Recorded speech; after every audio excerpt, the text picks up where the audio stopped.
for coming tonight. I guess we just, we heard the voice of citizens, and we said, well, we will revisit this. Want to give you a little bit of perspective of, a brief perspective of how we came to our decision originally. We did have talk about it in another workshop. That was what, 3-4 weeks ago, where we had our workshop? April 7th. April 7th, we had a workshop. With the drought situation, and that was the main push of all this. Everybody knows how dire it's gonna be from a water standpoint.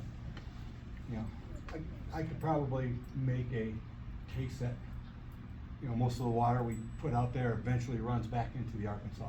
But, the perspective by then, July, it's all gonna depend on the rain we have between now and then. Because there is no more water flow in the Arkansas than what you see right now for the rest of the year. It's all gonna be rain driven. So we talked about that, and, we all decided it would not be, it'd be prudent for us not to have the wet part of the parade. And then we started discussing the dry part of the parade. And I know Cortland, who has been, the city has run the 4th of July. And it's a lot of work for city employees. She came with some statistics, and it was, the average number of dry parade participants only, the ones that take the left at Pikes Peak, was 3. And the rest of them are there to get down through the wet parade. And we enjoy it. Tammy and I usually ride our bikes through it, and it's a blast. We did discuss the 150, 250 a little bit in that. We talked about how, it's a shame that this is happening this year, the coincidence there. And we also talked a little bit about how our wet and dry parade is sort of patriotic. It's not a complete, pure patriotic 4th of July. It's the fun activity 4th of July. And then we also talked about, well, if we're not gonna do a parade, what are we gonna do? And we talked about, and hopefully everybody knows what we have scheduled. Friday, free swim at the pool, with a movie night in the park. Saturday, free swim in the pool, a band in the park, another movie on Saturday night, since there's not gonna be any fireworks due to the dryness also. And then, we talked about what can we do to make it family friendly in the park. We did talk about things like a dunk tank. That's on the, I think that's on the schedule for sure. We talked about some small water type activities we might be able to do for kids on the park lawn. So we'd be watering the lawn at the same time. And trying to make it just a family-friendly event. Be no alcohol served, like we've done in the past. And we were exploring how to expand on that a little bit. So that's where we were at. And we made that public in meetings, and then we heard from you guys. So we said we would revisit it. Anything else from the rest of the council or city staff on that?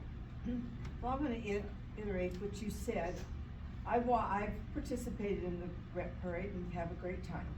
But I watch from my window car after car after car come into Florence by the carloads, and they've all got their squirt guns and their swimsuits, and everybody's going to have fun.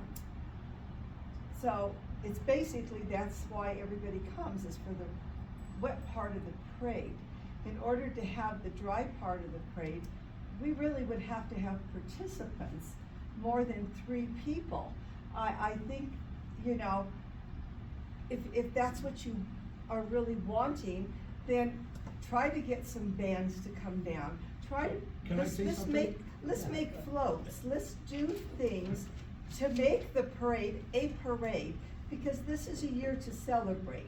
Yes. It's 150 and 250. Yes. You could actually do a lot of things with this, but it's gonna need participation. Can I say something? I'd like to say something. Yeah, we'll get you, Yeah, we're just a gonna second. get all sort, we're gonna let you know, guys talk. and We're there's just giving you a also background. a lot involved in getting a parade started. It's insurance, it's CDOT, it's a lot of paperwork that needs to be filled out. It's not just say, I'm gonna go down the middle of Main Street on a bicycle or whatever.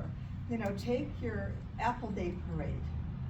There's a lot of participation in it. I'm on the Pioneer Day Committee. That parade has always been a big thing. But at one point, we had up to 165 people participate in that parade, 120. Last year, we were down to finding 32 people to actually be in the parade. So, you know, if a parade is what you want, it has to be a parade, not just 3 things going down the street. And the city has, you know, we are working hard to do a family-oriented things in place of that. In the evening, maybe a light parade. Everybody bring their, you know, little light things. There's a lot of things, and we'd love your ideas. Come up with some ideas to help us. Give us your thoughts. Yeah. And so, at this, I will just open it up now to thoughts, so. Brian? Yeah. So I'd like to say, as a citizen of this town, I've watched this parade dwindle. And I can tell you, from a guy who does not like to be on the wet end of it, the focus on the wet part of it has kind of been my reason for putting go. Nope. I remember 10 years ago, I was president of a motorcycle club. Somebody approached me to bring my club down and go through this parade. Nobody has approached me since then. As a business owner in Florence, I have a hot rod shop. I have lots of really cool cars, convertibles, all kinds of cool stuff. Nobody has approached me about doing a parade in 10 years. Why is that? Why is that? And I know why, because everyone's focused on getting these water trucks down through there. Why don't we focus on having a cool parade with lots of cool things, bands, cars, See, motorcycles, that cool was stuff. my whole point, is if you're gonna have a parade, you've gotta have a parade, not just the wet Let's part. talk about that. The Blossom Parade is not a wet parade, right? It We goes don't have into to a have lot of wet. work, they go into I a don't lot like of the work to wet have it. part. They do, but it's 23 also, I think the marching most bands important come from all over the aspect Yeah. is this July 4th is America's 250th birthday. Agreed. If we should have a parade, I mean, we have the capacity to have a July 4th parade celebrating America's birthday. And I think we would be remiss if we did not fight for that, partner as citizens with the city to make sure that we help. We understand about the drought conditions in the water. We have not denied that at all. But we do not, the people that are here, for the most part, I don't think anybody else, don't think that that is cause to cancel the entire parade, especially on such a monumental day. But if, you know, and that's a great, if people come, because if I look at the Pioneer Day Parade, even people that go downtown to watch it has dwindled. Right. It's sad because people are not interested in parades that much. And I'm interested in getting wet. Okay, Yeah. okay. Well, Sue here. Okay, Here. it'll be real quick. I realize that maybe there's only 3 of the floats that don't go through the wet, but I've been on a float almost every year since I've been here. And yeah, we go through the wet, we enjoy it. We love to get sopping wet, it's always a hot day. But the first part of the parade, there are numerous little kiddos with their parents watching the parade go through too. So there, we do have the spectators. I don't think there's any question there.